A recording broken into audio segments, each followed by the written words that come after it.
Токтогул атындагы номер 1 мектеп гимназиясынын математика мугалими Чыналиева Элнура. Саламатсыңарбы, урматтуу окуучулар?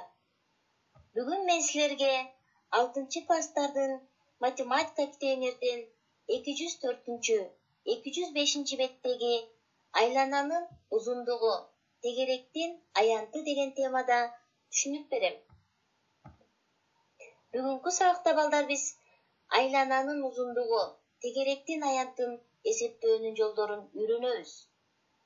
Балдар, силер буга чейин бул айлана жана тегерек жөнүндө башталгыч класста үйрөнгөнсүңөр. Анда ошол үйрөнгөнүңөрдү эске салып, кайталоо үчүн төмөндөгү видеороликке көңүлүңөрдү бурамын. Тегерек жана айлана. Илимбек эчкини көк чөпкө аркандап койду.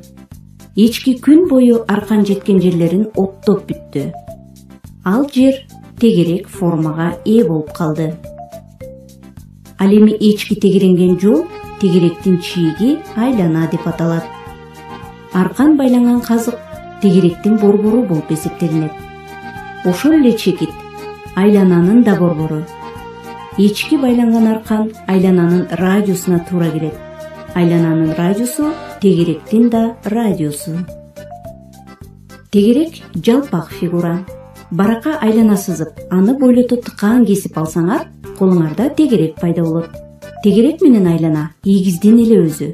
Айлана чийсе тегерек пайда болот, тегерек кессе кайчынын изи айлананы элестетет. Борборун айлананын чекити менен туташтыруучу кесиндилер бул айлана менен тегеректин радиустары. Айлананын борбору аркылуу өтүп, учтары айланада жаткан кесинди диаметр деп аталат. 2 радиус 1 диаметрди түзөт. Айлананы кантип чийебиз? Аны чийүү үчүн циркуль деп аталган атайын курал колдонулат. Анын 2 учу бар. Учтуу учу барактын каалаган жерине жылбагандай турганга ылайыкталган. Грифели бар экинчи учу айлананы чийүүгө ылайыкталган. Циркулдун ийнеси туруучу чекит айлана менен тегеректин борбору деп аталат.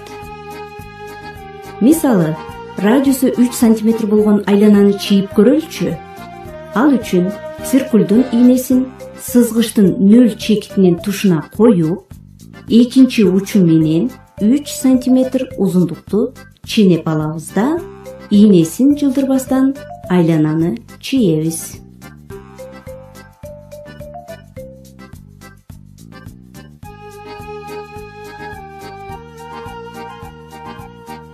Балдар, силер бул видеороликтен айлана жана тегерек жөнүндө жакшы маалымат алдыңар. Борбору О чекити болгон айлананы көрүп турасыңар. Борбор деп аталган кандайдыр бир чекиттен бирдей алыстыкта жайгашкан тегиздиктин чекиттеринин көптүгү айлана деп аталат. Айлананын чекитин анын борбору менен бириктирген кесинди радиус деп аталат. Айлананын эки чекитин анын борбору аркылуу өтүп бириктирген кесинди диаметр деп аталат. АО, ОД, ОК булар балдар радиустар. Радиусту биз R тамгасы менен белгилейбиз. Ал эми диаметрди D тамгасы менен белгилейбиз. АД диаметрибиздин узундугу, АО, ОД радиусунун узундуктарынын суммасына барабар. Демек, диаметрибиз 2 радиуска барабар.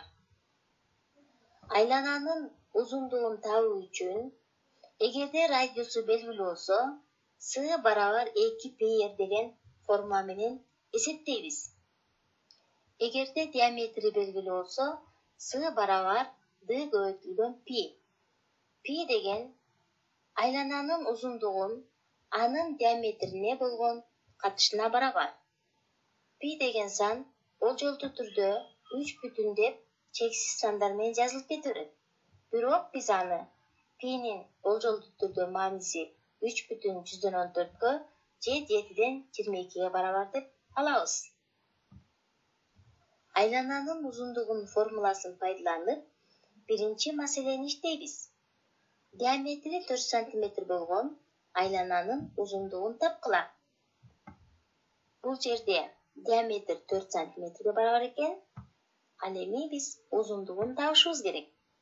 Ал үчүн балдар с барабар d көбөйтүлгөн π формуласы менен иштегенибиз ыңгайлуу. d дегенибиз 4-кө барабар, көбөйтүлгөн π дегенибиз 3,14-кө барабар. Бул жерге алып келип ордуна койдук. Анда диаметри 4 см болгон айлананын узундугу жообу 12,56 сантиметрге барабар экен. Экинчи маселе. Узундугу 9,42 см болгон айлананын радиусун тапкыла. Бул жерде бизде узундугу, айлананын узундугу 9,42 см. Ал эми радиусу белгисиз. Радиусту табуу үчүн с барабар 2πr формуласын колдонуп, радиусту таба алабыз. Ал үчүн бизде радиусубуз айлананын узундугу бөлүнгөн 2π барабар. Бул жерде айлананын узундугун ордуна коебуз, сынын ордуна. С дегенибиз 9,42-ге барабар. Ал эми 2π'биз 2 көбөйтүү 3,14-кө барабар. Демек, айлананын радиусунун узундугу 1,15 сантиметр. Балдар, силер бул маселелерди чыгаруу менен айлананын узундугун табууну билдиңер. Эми балдар биз тегеректин аянтын кантип табабыз? Анда эмесе кийинки маселеге өтөлү. Тегеректин аянтын табуу үчүн S барабар π көбөйтүлгөн r квадрат формуласы менен табабыз. Маселе. Радиусу 2,15 метр. Тегеректин аянтын тапкыла. Анда биз формула менен иштеп баштайбыз. Радиусу 2,15 метр болсо, аянтын табыш үчүн биз S барабар π көбөйтүлгөн r квадрат формуласы менен иштейбиз. π дегенибиз 3,14-кө барабар, ал эми радиусубуз 2,15.